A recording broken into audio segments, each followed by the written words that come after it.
Get a real job, Grandma. My grandson laughed as he pushed his chair back from the polished oak boardroom table. Seriously, Margaret. Grandpa built this company. You're just keeping his seat warm. Nobody laughed with him. Not because they agreed with me. Because they were waiting to see whether a 70-year-old woman would break down in front of the board. I closed the financial report in front of me, folded my reading glasses, and looked directly at Ethan. He was 32, tall, athletic, perfectly tailored in a charcoal Italian suit that cost more than some of our warehouse employees earned in a month. His confidence had always entered the room 5 seconds before he did. Unfortunately, so had his arrogance. I smiled politely. You're right. The room froze.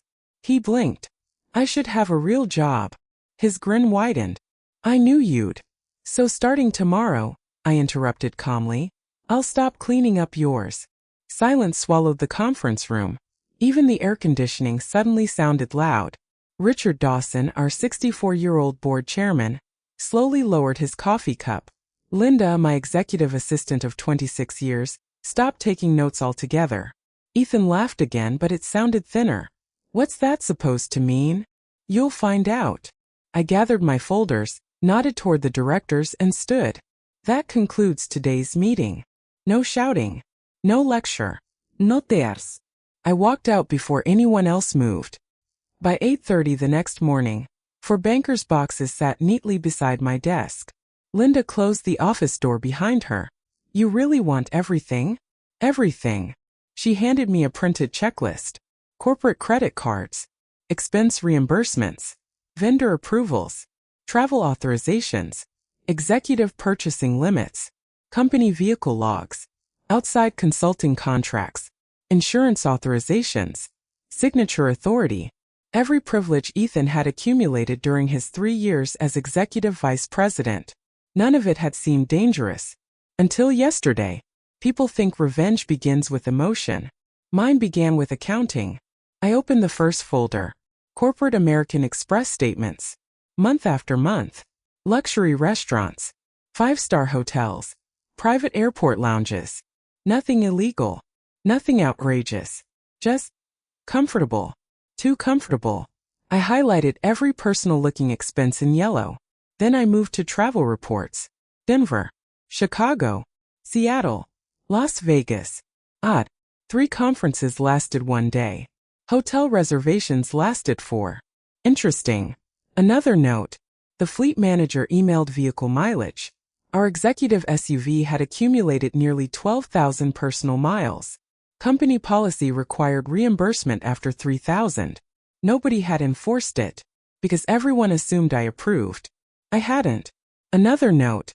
By lunchtime my yellow legal pad contained 3 full pages. Not accusations. Questions. Questions are remarkably powerful when they're supported by receipts. At 1 o'clock our chief financial officer arrived. Angela Morris was 56, sharp-eyed, practical, and impossible to intimidate. She wore plain navy suits, drove a 12-year-old sedan despite earning 7 figures, and once found a $6 accounting error hidden inside a $70 million audit. She respected facts. Nothing else. You wanted me? I slid the folders toward her. Independent review. She adjusted her glasses.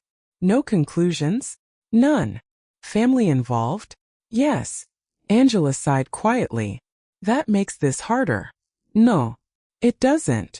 It only feels that way. She read for nearly 20 minutes without speaking. Finally, these consulting invoices. Yes. Why is one vendor receiving monthly payments without competitive bidding? I was hoping you'd tell me. She frowned. I can't. Can you verify them? Yes. How long? 48 hours. Take whatever you need. She gathered the files. One question. Go ahead. If this becomes disciplinary, can you separate being CEO from being grandmother? I looked toward the framed photograph sitting behind my desk. Harold. My husband. 45 years beside me before cancer stole him. He used to say the hardest decisions become easy once you remove yourself from them. Yes, I answered. I can. 2 days later, Angela returned carrying another folder. She didn't sit. That consulting firm. Yes. It exists. That sounds promising.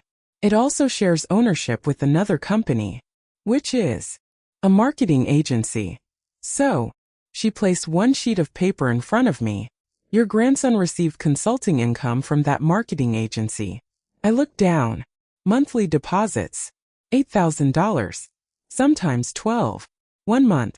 23,000. Declared. Taxed. Not hidden. But never disclosed. Executive ethics policy required disclosure. Every executive signed it annually, including Ethan. Angela folded her hands. I checked 3 times. You're certain? Yes. Could it be an innocent mistake? She hesitated. Possibly.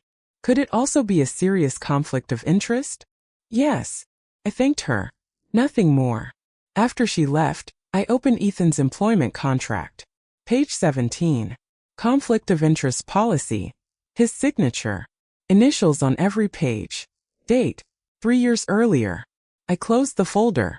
Not because I had reached a conclusion, because I finally knew where to begin. The following Monday, I called Martin Ellis from Legal and Naomi Brooks from Human Resources. Martin was 61, patient, methodical, and incapable of dramatic language. Naomi was 48, organized to the point of obsession, with a reputation for treating interns and executives exactly the same, which was why I trusted both. No assumptions, I told them. No rumors. Only documents. Martin nodded. If the evidence supports disciplinary action, we follow policy. And if policy reaches your grandson, we follow it anyway. Naomi watched me carefully. You've already made peace with that. I made peace with it yesterday. The investigation remained completely confidential. No emails. No gossip. No whispered conversations. Instead, I quietly began tightening procedures. Executive purchases above $25,000 now require dual approval. Corporate credit cards triggered real-time finance alerts. Vendor contracts moved through procurement instead of department heads. Company passwords rotated. Bank authorization thresholds changed. Fleet fuel cards required mileage verification. No announcements. Just policy. By Wednesday afternoon, Ethan stormed into my office without knocking. My company card just got declined. Yes. What do you mean, yes? The approval limits changed. You changed them. I updated executive controls. This is because of one joke? I looked up from my paperwork. No. Then why? Because I finally reviewed the paperwork. His smile disappeared. For the first time in years, he looked uncertain. Then he leaned across my desk and said quietly, "You've been digging into my records." I met his eyes without blinking. I've barely started. His face drained of color. He took one slow step backward. Neither of us spoke. Then Linda knocked gently on my office door. Margaret. The board chairman just arrived. And judging by the expression on Richard Dawson's face as he walked past her, he already knew something was terribly wrong.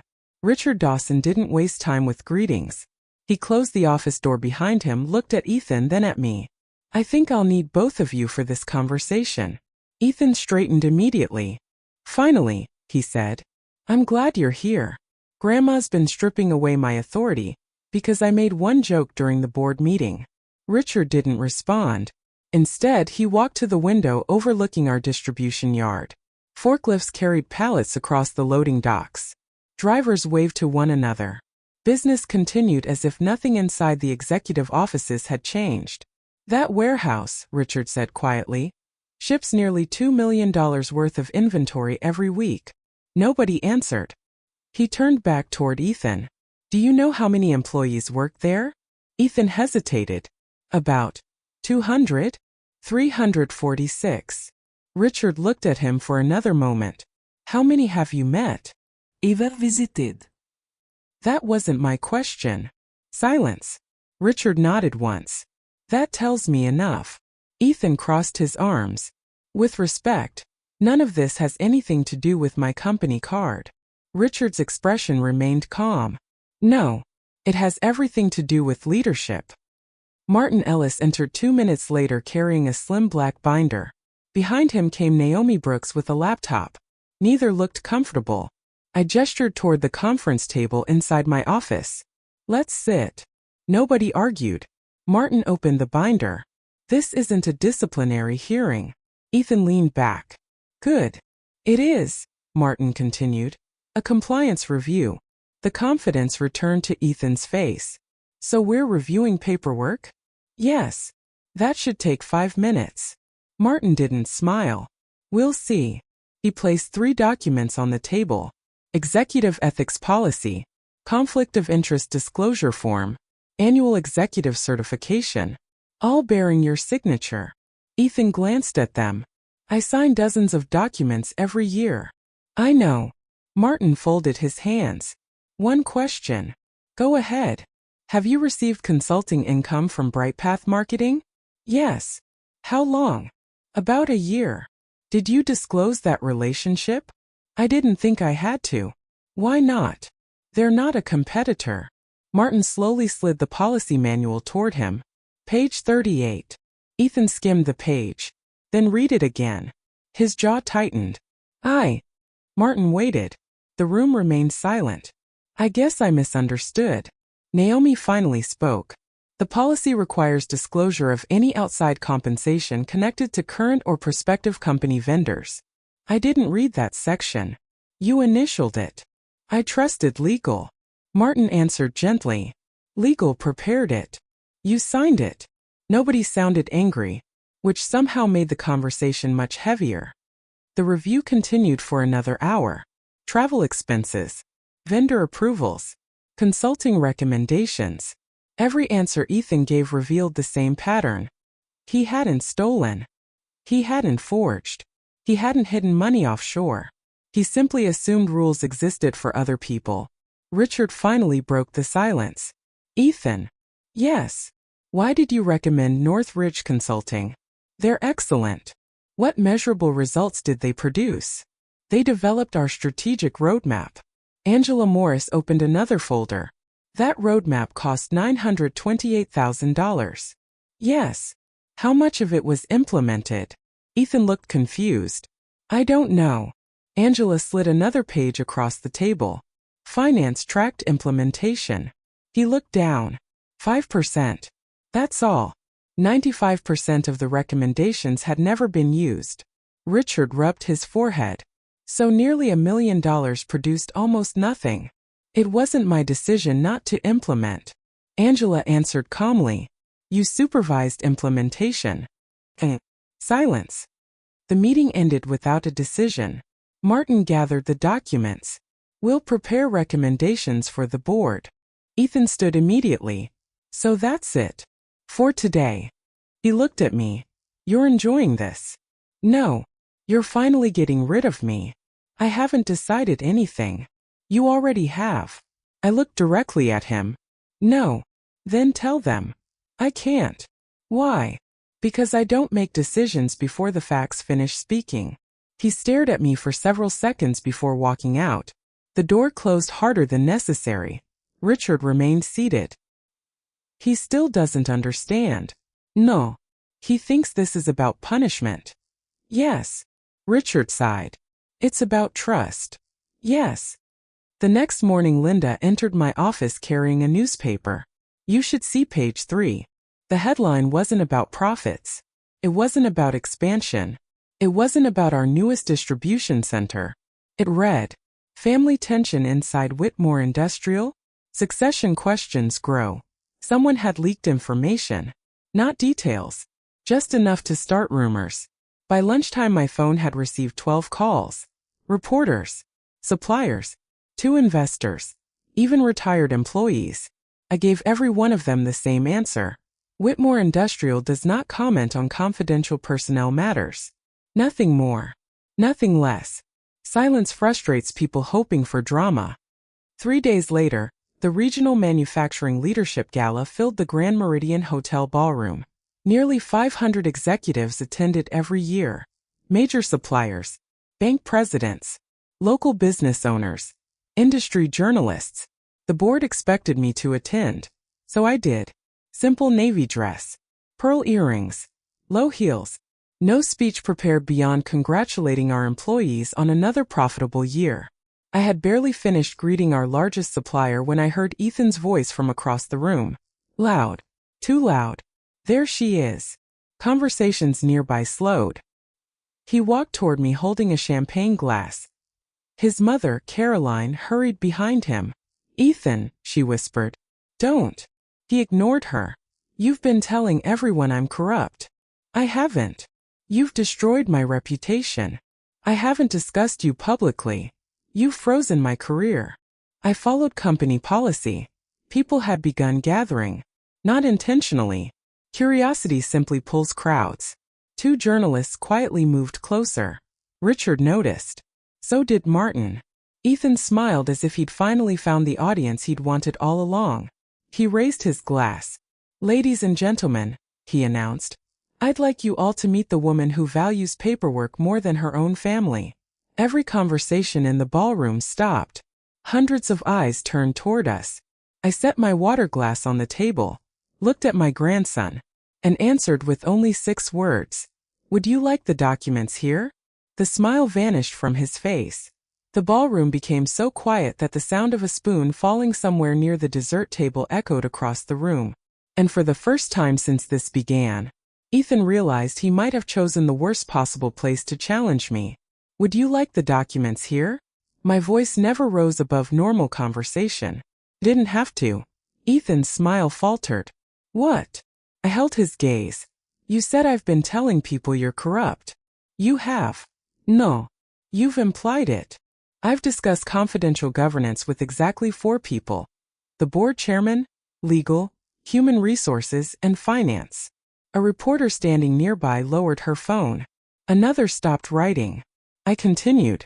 So if rumors are spreading, perhaps the better question is, who started them? The color drained from Ethan's face. Richard Dawson stepped beside me. I can answer that. Nobody moved. Richard looked around the ballroom. The board has not released any information. Martin Ellis joined him. Neither has legal. Naomi Brooks folded her hands. Nor human resources. Richard looked back at Ethan.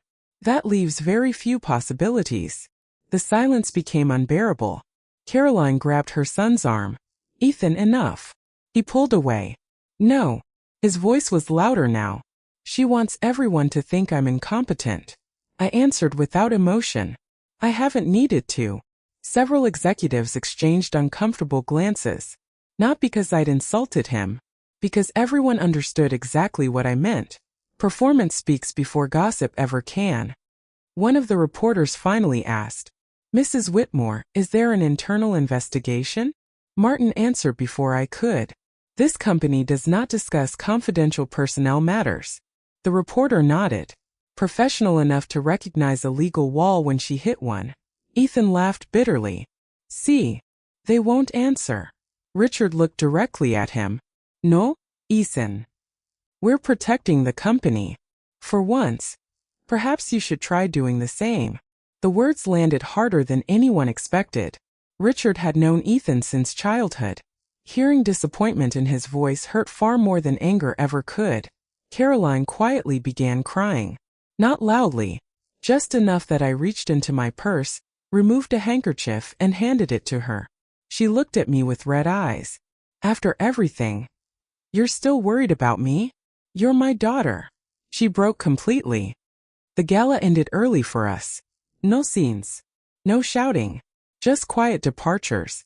By Monday morning the board formally scheduled its final review. 9 o'clock. Executive conference room. Attendance mandatory. Linda placed one document on my desk before the meeting. Executive employment agreement. Page 22 already marked with a yellow tab. Severance provisions. I looked at it for several seconds before closing the folder. Not yet. Facts first. Always facts first. 9 board members sat around the long walnut table. Richard opened the meeting. We've reviewed finance. Angela summarized the expense findings. No evidence of theft. Martin summarized legal. No evidence of fraud. Naomi summarized human resources. Repeated ethics policy violations through failure to disclose outside financial relationships. Then Richard looked toward Ethan. This is your opportunity. For what? To explain. Ethan stood. For the first minute, he defended himself. Everyone misunderstood. The policies weren't clear. His intentions were good. The consultants had potential. Then Richard asked one simple question. If your last name weren't Whitmore, would you expect to keep this position after these findings? Ethan stopped talking. Nobody interrupted. 30 seconds passed. Maybe longer. Finally, no. Richard nodded once. Thank you. Then came the sentence none of us expected. But my grandfather wanted this company to stay in the family. Richard looked toward me. Margaret. I answered quietly. It already is. No. Ethan shook his head. I mean under my control. You haven't earned control. I would've. When? Another silence. Then, he said the one thing that changed everything. You're 70. Nobody breathed. You'll retire soon. I said nothing. So why wait? Still nothing. You should transfer your voting shares now. Richard frowned. Ethan continued. Make me CEO. Caroline whispered. Stop talking. He didn't. You'll still have money. You'll still have your title. Just sign the shares over while you're alive. The room had gone completely still. He looked directly at me. Otherwise you're stealing my inheritance. No one spoke, because every hidden motive, every argument, every public accusation, every complaint about my leadership, had just been reduced to one sentence. It was never about improving the company. It was about getting it sooner. Richard slowly removed his glasses. I believe, he said quietly, the board has heard enough. No vote took long. It was unanimous. Richard looked at me. As CEO, the final employment action is yours. Linda silently placed the prepared folder in front of me. Inside, Executive Separation Agreement, 26 weeks of severance, health benefits, confidentiality, return of company property, exactly what his contract required. Nothing more. Nothing less. I read every page, then picked up my pen. Ethan stared at me. You'd really fire your own grandson? I met his eyes. No. He looked confused. I'm fulfilling my responsibility as CEO. I signed my name. Margaret Whitmore, Chief Executive Officer. The room remained silent. Linda collected the agreement. Martin slid it across the table. Ethan looked at the signature for a long time. Then he whispered, I really thought you'd choose family. I did. He frowned. I stood. Family deserves honesty. Business requires accountability. Neither survives without integrity. No applause followed. No celebration. Just quiet acceptance. 6 months later I received a handwritten letter. Not an email. Not a text. A letter. Ethan had taken an entry-level operations job at another manufacturing company. He wrote that for the first time in his life, he understood what supervisors actually did. He had unloaded trucks, covered night shifts, counted inventory, handled customer complaints, earned respect one day at a time. At the bottom of the page he wrote one sentence. You weren't protecting the company from me. You were protecting me from becoming the kind of leader who destroys it. I folded the letter carefully and placed it inside Harold's old desk drawer. Some lessons can't be inherited. They have to be earned. If this story reminds you of anything, remember this. Love without accountability becomes permission, and permission without responsibility becomes entitlement. Protecting what you've built isn't cruelty. It is stewardship. Real leadership is never given because of a last name. It is earned through character, humility, and consistent actions. Tell me honestly, if you had been in my place, would you have signed the severance papers, or would you have given Ethan one more chance?